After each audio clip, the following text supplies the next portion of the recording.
Və aleykumussalam.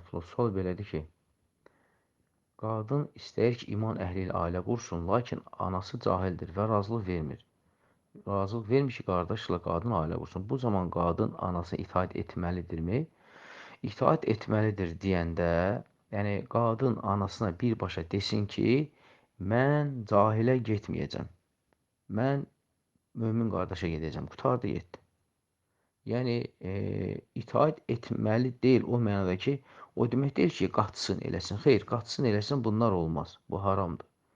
Amma qadın birbaşa anasına bildirsin ki, yəni sən mənim qarşıma ala bilmərsən. Sənin şəriət ixtiyar verməyib ki, sən mənim qarşıma alasan və sən məni müsəlmanla yox, cahillə evləndirəsən. Bu mənim haqqımdır.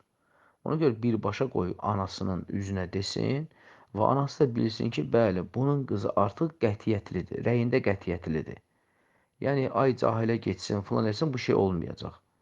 Və nə badə ibadət əhli olan, iman əhli olan qadın cahilə getsin, əsla.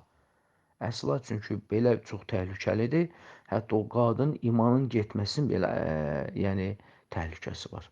Ona görə qoy qadın birbaşa anasına desin ki, mən heç zaman cahilə getməyəcəm, yalnız müsəlman qardaşa gedəcəm. Vəssalam.